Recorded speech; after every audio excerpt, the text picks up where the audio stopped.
Assalamualaikum warahmatullahi wabarakatuh. Perkenalkan, nama saya Al-Qudsi Thohirin dari Universitas Nusantara PGRI Kediri. Di sini saya ingin mewawancarai seseorang pelatih dari perguruan seni bela diri Tapak Suci. Di samping saya sudah ada Mas Heri. Untuk di sini saya mau bertanya-tanya terkait kepelatihan bela diri Tapak Suci. Yang pertama, sudah menjadi pelatih berapa lama? Saya menjadi pelatih itu dari tahun 2016 hingga sekarang, berarti kurang lebih sudah 9 tahun. 16 ke 23 berarti 7 tahun. 7 tahun. 7 tahun. Kemudian yang kedua, pertanyaannya, dari usia berapa sampai berapa yang dilatih? Dari sementara untuk yang saya latih itu dari usia 15 hingga 18 ke atas, Mas. Jadi SMP, mulai SMP. Bisa SMP, bisa SMA, tapi kadang ada yang SD juga, tapi lebih ke SMP. Saya SMP SMA, dari SMP sampai SMA. Pada saat melatih, pernahkah murid melakukan kesalahan seperti terlambat atau bolos latihan atau melakukan kesalahan lain-lain gitu? Oh, kalau soal terlambat itu pasti ada, Mas. Dan kalau bolos latihan itu sering. Katakanlah izin dari orang tua itu berangkat latihan, tapi tidak sampai ke tempat latihan.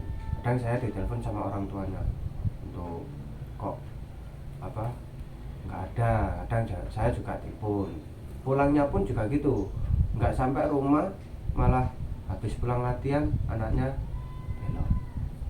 Itu kalau Jadi, soal terlambat, kalau soal terlambat itu banyak, Mas. Terlambat itu sering paling sering sekali.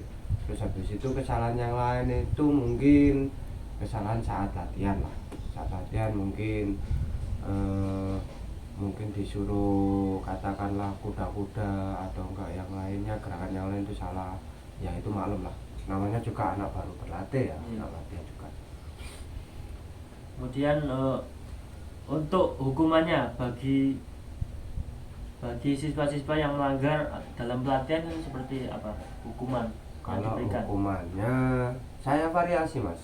Kadang saya hukum fisik di sini itu juga mungkin push up, sit up. Kadang saya suruh lari.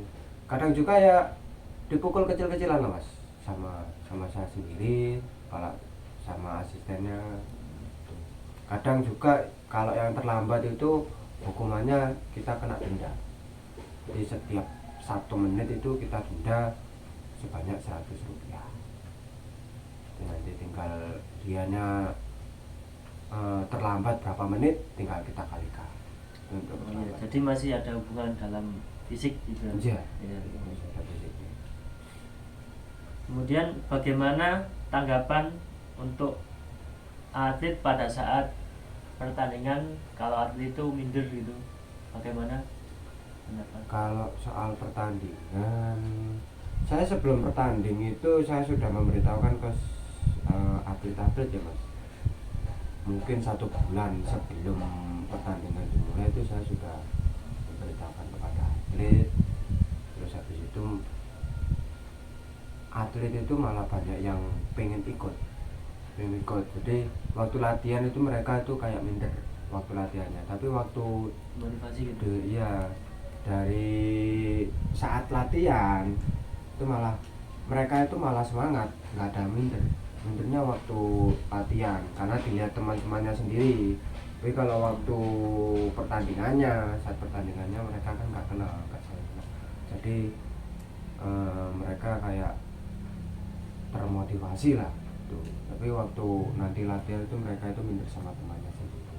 Bahkan kadang itu sama temannya itu kayak nggak berani kalau di fight kan.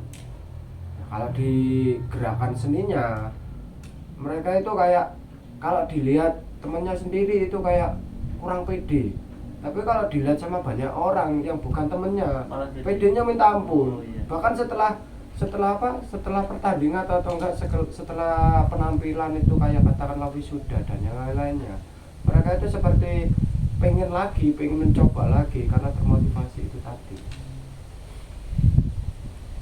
Kemudian pertanyaan berikutnya, apa motivasi Mas Heri untuk menjadi pelatih? Kalau motivasi sih dari kecil saya kan hobi mas soal pencaksilat itu, terutama bela diri yang lain itu saya hobi. Nah untuk pelatih ya karena dari kecilnya hobinya itu, jadi waktu ikut pencaksilat ini terutama tapak suci ini saya jadi pengen membagikan ilmu. Karena apa? Motivasinya di sini mas, saya menghafalkan materi, menghafalkan ilmu pencaksilat. Kalau nggak saya berikan ke orang lain, itu mudah lupa mas, sangat mudah lupa. Jadi saya termotivasinya dari situ. Sama juga saya motivasinya itu, masa saya gini-gini aja. Dulu saya ikut pertandingan, katakanlah pengen dapat juara tapi hanya bisa dapat runner up. Nah motivasi saya di situ, saya pengen membibit atlet, membuat atlet lah, bukan menjadi atletnya. Bahkan saya termotivasi membuat bibit atlet yang bisa, bahkan sasaran saya itu ke PON mas, Nasional. ke nasionalnya malahan. Tapi sementara masih belum bisa gitu. Apa pendapat Mas Heri pada atlet yang berprestasi atau sudah menjuarai untuk kedepannya? Pendapat saya untuk atlet-atlet yang sudah berprestasi, yang pertama adalah satu, jangan pernah berhenti untuk berlatih ya, karena sekali Anda tidak berlatih, latihan yang selama ini Anda kerjakan itu akan hilang, tidak terjadi apa-apa. Habis itu yang kedua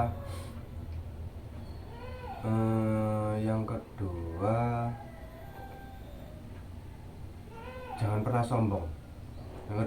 sombong. Karena apa? Kita menang itu pada saat di pertandingan, tapi saat di luar kalian bukan apa-apa ya. Jangan pernah sombong meskipun sudah menang. Tetap semangat meskipun sudah kalah berkali-kali, tetap semangat. Karena apa? Kekalahan itu awal dari kemenangan. Jadi jangan pernah menyerah untuk berusaha. Terus yang ketiga, jangan pernah melupakan pelatih kalian ya. Karena apa? Meskipun kalian sudah go nasional, bahkan sampai go internasional, kalian jangan lupa dengan mereka ya, karena mereka lah awal dari kesuksesan kalian. Mereka lah yang membuat kalian dari awal yang tadinya tidak bisa hingga sampai sekarang kalian bisa. Itu sih pesan dan pendapat pribadi saya sendiri. Baik, sekian video yang saya sampaikan. Jika ada kurang lebihnya, saya mohon maaf sebesar-besarnya. Wassalamualaikum warahmatullahi wabarakatuh.